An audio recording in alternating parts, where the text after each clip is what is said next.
Assalamu alaikum class, hope you are all fine. So today we will discuss about your English subject. So first of all, open your workbooks, page number 37. Here we have on page number 37 a comprehension. Friends, आपको पता है कि हम comprehension कैसे solve करते हैं. comprehension solve करने के कुछ हमारे पास रूल्स होते हैं कि हमने अपना अपना जो हमारे पास पैराग्राफ दिया होता है हमने उसको अच्छी तरह से समझ लेना है, फिर हमने उसको पढ़ लेना है और उसको अंडरस्टैंड कर लेना है. ठीक है. और आपके पास इसमें क्वेश्चन नंबर 1 है पेज नंबर 37 पे. आपके कंप्रीहेंशन के बाद कि आपने अपने कंप्रीहेंशन को पढ़ के इसमें से भी बाद में आपने ट्रू फॉल्स सॉल्व करने हैं. ठीक है. और फिर बाद में आपके पास क्वेश्चन नंबर 2 है, what does the poet means by the little things. ठीक है. फिर आपने आपने अपने जब ये पोएम पढ़ी होगी अपने करेज की, अपने कंप्रीहेंशन की, तो आपको अच्छी तरह से आइडिया हो जाएगा कि पोइट इसमें क्या, इसका क्या मतलब है लिटिल थिंग्स से, वो क्या कहना चाह रहा है. ठीक है. फिर हमारे पास इसका बी पार्ट है, राइट द मेन आइडिया. ठीक है. किसका है हमारे पास, लिटिल थिंग्स का. हमारे पास इसका इसमें हमारे पास मेन आइडिया क्या है, इसमें पोइट हमारे पास क्या कहना चाह रहा है. ठीक है. इस पेज की आपको समझ आ गई. जल्दी जल्दी से इसको सॉल्व कर लें. Okay class, open your next page, page number 38. Page number 38 पे भी हमारे पास उसने थोड़े से वर्ड्स दिए हैं. क्वेश्चन नंबर 3 के ए और बी पार्ट में हमने उसको अंडरस्टैंड करके तो उसके हम लोगों ने आंसर्स को टिक कर देना है. ठीक है. और फिर बाद में हमारे पास क्वेश्चन नंबर 4 आ जाता है. क्वेश्चन नंबर 4 में हमने वर्ड्स ऑपोजिट लिखने हैं. आपको पता है ना वर्ड्स ऑपोजिट किसको कहते हैं. जैसे उसने हमारे पास एक एग्जाम्पल में बुक पे दिया हुआ है.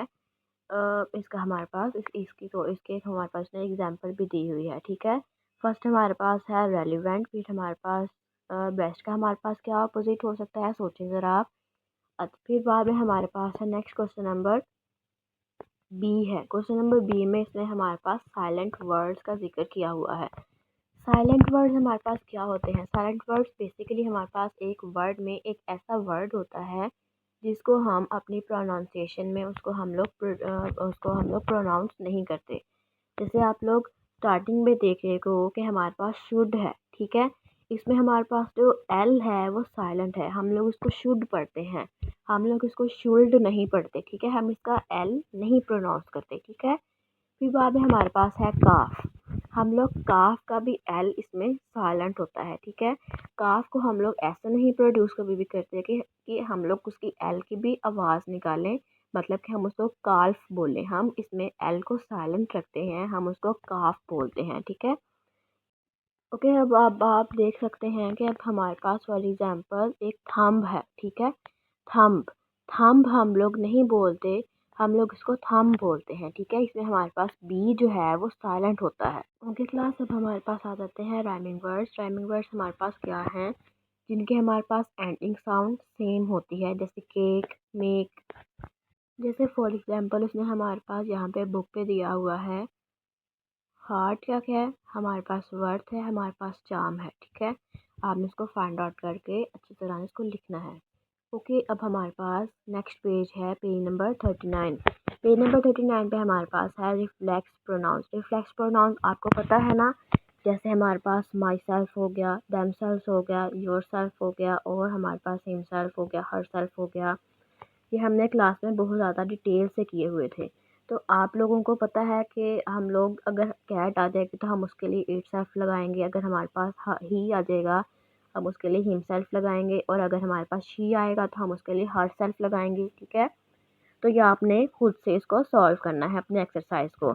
और आगे हमारे पास है पंक्चुएशन. पंक्चुएशन हमने बहुत ज़्यादा डिटेल से क्लास में इसको डिस्कस किया हुआ है. हमने कॉलन को और फुल स्टॉप को, कॉमा को, हाइफन को, सेमी कॉलन को, और हम लोगों ने हर चीज़ को, क्वेश्चन मार्क को, कोटेशन मार्क को, हमने हर चीज़ को और डिस्कस किया हुआ है. और इवन तो हमने इसको अपने नोटबुक्स पे भी राइट किया हुआ था. ठीक है.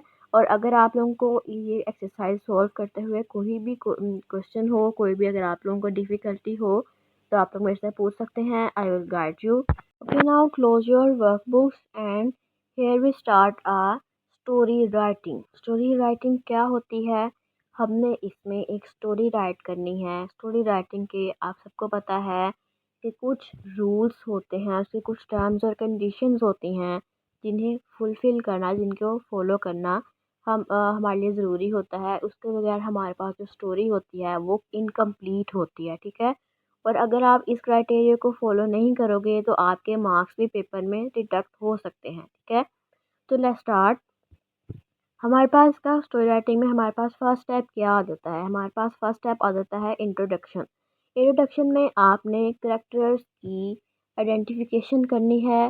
जैसे आप लोग एक फॉर एग्जांपल आप लोग एक स्टोरी लिखते हो फॉक्स एंड अ क्रो की। आप उसमें लिखते थे ना कि क्रो को कोई भी चीज़ का पीस मिला और क्रो उड़ के दरख्त के ऊपर बैठ गया और फॉक्स ने उसको देखा और फॉक्स का जो सा माउथ था, ठीक है, उसमें उसको पानी भर आया। उसने कहा कि मैंने भी ये लेनी है। तो उसने फिर उसके बाद में उसको थोड़ी सी उसने उसकी बटरिंग की, उसको उसने फ्लैटन किया।